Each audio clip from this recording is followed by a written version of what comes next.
News at 12:30 का आगाज करेंगे बड़ी खबर से जो पंजाब से आ रही है। आपको बता दें कि बीएसएफ ने 5 पाकिस्तानी घुसपैठियों को मार गिराया है। तरन तारन में घुसपैठ करने की कोशिश कर रहे थे, जिसके बाद इन्हें मार गिराया गया। घुसपैठ की कोशिश कर रहे ये पांचों घुसपैठिए आतंकी या तस्कर होने की पुष्टि अभी तक नहीं हुई है। सरहद पार करने की फिराक में थे घुसपैठिए। इस वक्त की बड़ी खबर आपको बता रहे हैं।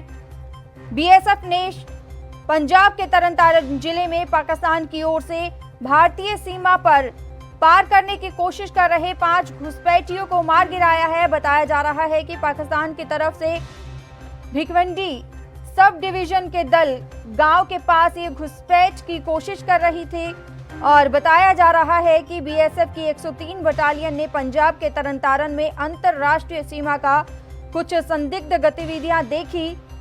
इसके बाद जवानों ने घुसपैठियों को रोकने के लिए कहा, लेकिन उन्होंने फायरिंग शुरू कर दी। इसके बाद बीएसएफ जवानों ने जवाबी कार्रवाई में फायरिंग की, जिसमें पांचों के पांचों घुसपैठिए मारे गए।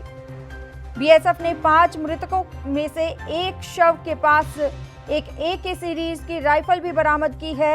एक बीएसएफ अधिकारी ने इस घटना के बारे में कहा कि सुबह करीब 4:45 बजे के आसपास ये घटना हुई। इस बार पूरे इलाके में तलाशी अभियान जारी है। स्थानीय पुलिस मामले की जांच कर रही है और शव को अंतर्राष्ट्रीय बॉर्डर के करीब खेत से बरामद किए गए हैं। इस वक्त की बड़ी खबर आपको बता रहे हैं पंजाब के तरन तारन से।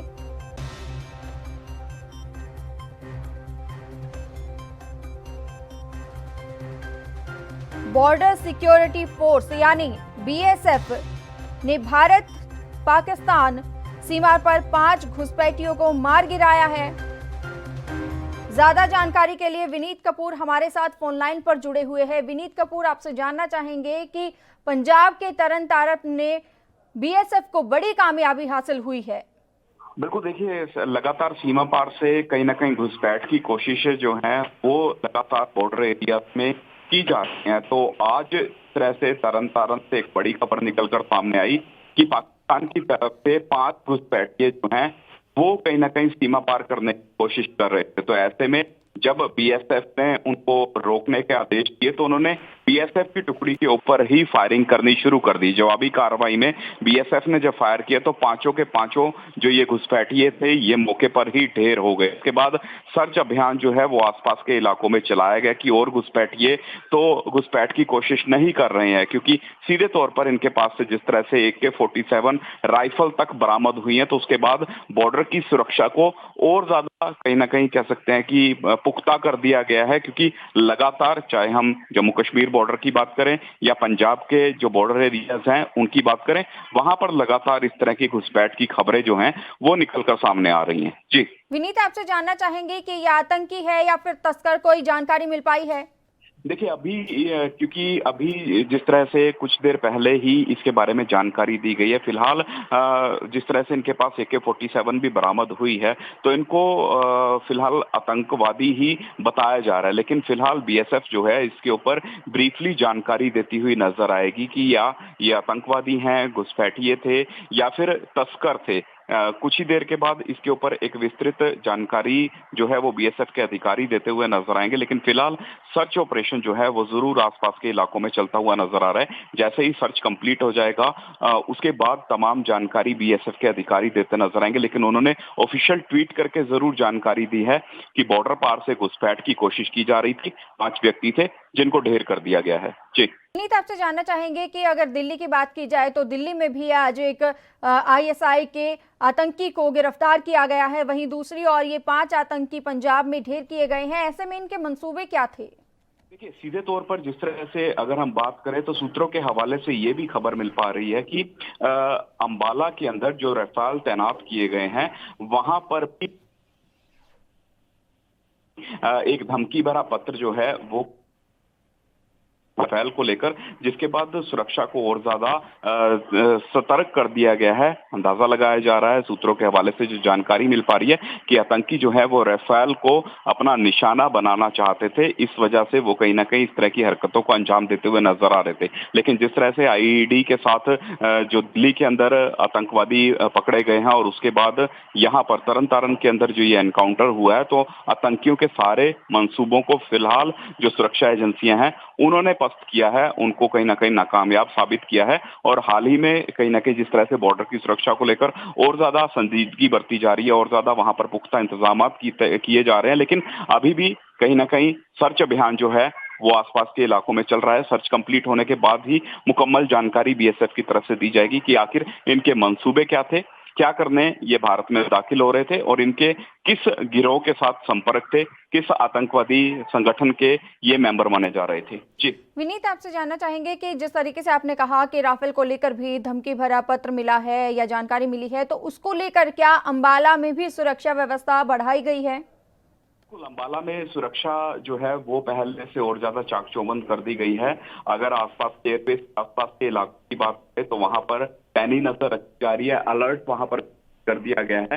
और खुद गृह मंत्री अनिल विज जो है वो कहते हुए नजर आए हैं कि राफेल की सुरक्षा जो है वो फर्स्ट प्रायोरिटी है और उसके मद्देनजर कहीं ना कहीं बेहतर प्रबंध जो है वो पहले से किए गए हैं। इसके अलावा एयरबेस के अंदर की सुरक्षा की बात करें तो वो तो एयरफोर्स जो है वो पहले से ही मुकम्मल कर चुकी थी, पहले से ही उस सुरक्षा को चाक चौबंद कर दिया गया था, लेकिन अब बाहरी इलाकों की सुरक्षा को भी ज्यादा बढ़ा दिया गया है। जी विनीत कपूर, बहुत बहुत धन्यवाद हमारे साथ जुड़ने के लिए और ये तमाम जानकारी देने के लिए।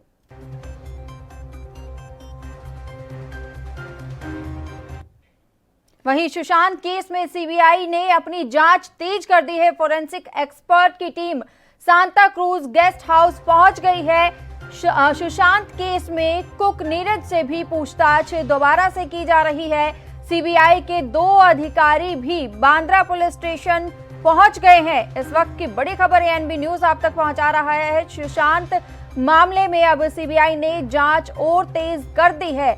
आपको बता दें कि फोरेंसिक एक्सपर्ट की team Santa cruise guest house पहुंच गई है। तमाम जो बिंदु है उन पर चर्चा की जाएगी। दोबारा से जो जांच पड़ताल है वो की जा रही है। लगातार मामले में जितने भी लोगों से पूछताछ की गई है उनमें से चिन्हित किया गया है, सभी से पूछताछ की जा रही है। एक नए सिरे से ये पूछताछ जारी है। ऐसे में फोरेंसिक एक्सपर्ट जो है वो भी पहुंच गए हैं और ये तमाम जो जानकारियां हैं जो कड़ी एक दूसरे से जुड़ती हुई नजर आ रही है उन्हें दोबारा से पूछताछ की जाएगी। और वहीं आपको बता दें कि सुशांत केस में अब उनके कुक सुशांत राजपूत के कुक से भी पूछताछ जारी है। इससे पहले भी उनसे पूछताछ की गई है। ऐसे में आपको बता दें कि यही कोशिश है कि मामले की तह तक पहुंचा जा सके। वहीं दूसरी ओर आपको बता दें कि एक टीम बांद्रा पुलिस स्टेशन भी पहुंची है। तमाम उन सारे गवाहों और आपको बता दें कि जितनी भी जांच अभी तक की गई है उस पर दोबारा से जांच पड़ताल जारी है। फोरेंसिक एक्सपर्ट की team Santa cruise guest house पहुंच गई है। सुशांत राजपूत की जो पोस्टमार्टम रिपोर्ट है उसके लिए भी डॉक्टर्स की टीम लगी हुई है।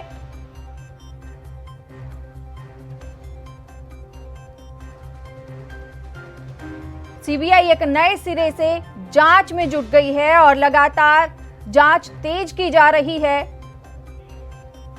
ज्यादा जानकारी के लिए सुनील हिमाचली हमारे साथ फोन लाइन पर जुड़े हैं। सुनील, आपसे जानना चाहेंगे, सुशांत केस में सीबीआई ने जांच और तेज कर दी है। देखिए सलोनी, सीधी सी बात है कि जिस तरीके से परत दर परत भेद खोलने की और जो मौत के पीछे का रहस्य बना हुआ है उस पर एक एक भेद और एक एक जो गहराई तक जांच कर रही है वो सीबीआई परसों से पहुंची हुई है। कल भी उसने छानबीन की, जो कुक है उससे पूछताछ की और आज जो है बांद्रा पुलिस स्टेशन पहुंची हुई है सीबीआई। और ऐसे में जो खबरें आ रही हैं वो यही है कि जो फोरेंसिक टीम की एक्सपर्ट जो है वो भी गेस्ट हाउस जाएंगे। सुशांत केस में जो कुक है उससे भी पूछताछ पहले भी की गई। लंबी चौड़ी लिस्ट सीबीआई के पास है और सुशांत सिंह राजपूत के फ्लैट में रह रहे सिद्धार्थ पठानी जो सांता क्रूज स्थित गेस्ट हाउस पहुंच गए हैं। यहीं पर सीबीआई की टीम सिद्धार्थ पठानी से पूछताछ कर रही थी और इससे पहले सुशांत के कुक जो नीरज है उससे भी पूछताछ की गई है। और आपको बता दूं कि सुशांत केस की जांच कर रही सीबीआई टीम पूरे जो आज दूसरा दिन है कपूर हॉस्पिटल भी पहुंची, जहां पर कपूर हॉस्पिटल में भी सुशांत सिंह राजपूत की डेड बॉडी का पोस्टमार्टम हुआ था।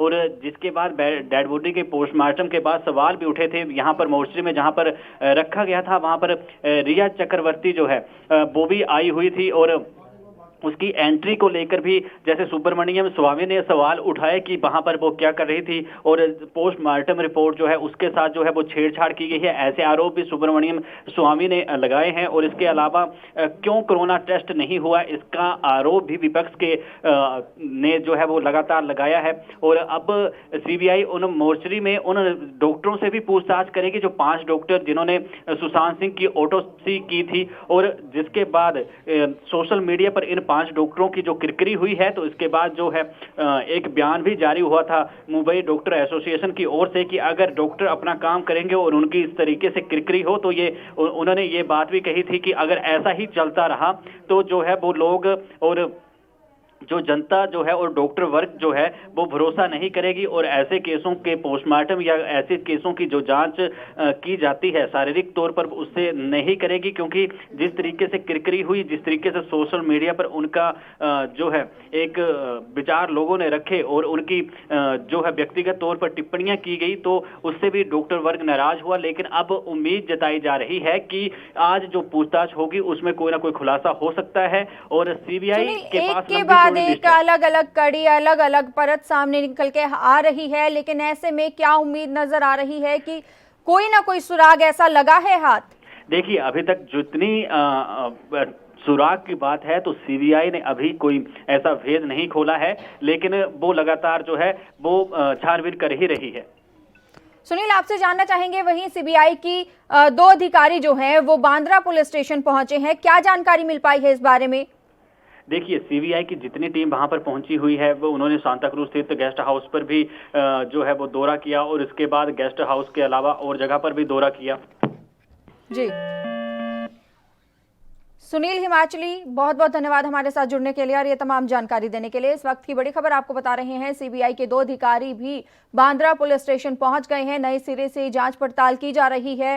पोस्टमार्टम रिपोर्ट सीबीआई के हवाले है और ऐसे में सीबीआई ने एक डॉक्टर की जो टीम है वो भी गठित कर दी है और वहीं फोरेंसिक टीम वो भी जांच में जुट गई है। सीबीआई के 2 अधिकारी बांद्रा पुलिस स्टेशन पहुंचे हैं और जिन्होंने पोस्टमार्टम रिपोर्ट बनाई थी उन डॉक्टर्स से भी पूछताछ की जाएगी। और वहीं आपको बता दें कि सुशांत केस में सुशांत के जो कुक है उनसे दोबारा से पूछताछ की जा रही है। सांता क्रूज में उससे पूछताछ की जा रही है।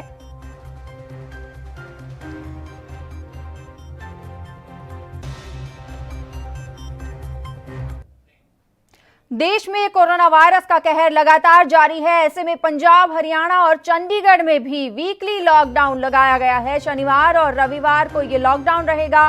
वीकली लॉकडाउन का आज पहला दिन है। कोरोना के बढ़ते मामलों को देखते हुए ये फैसला लिया गया है।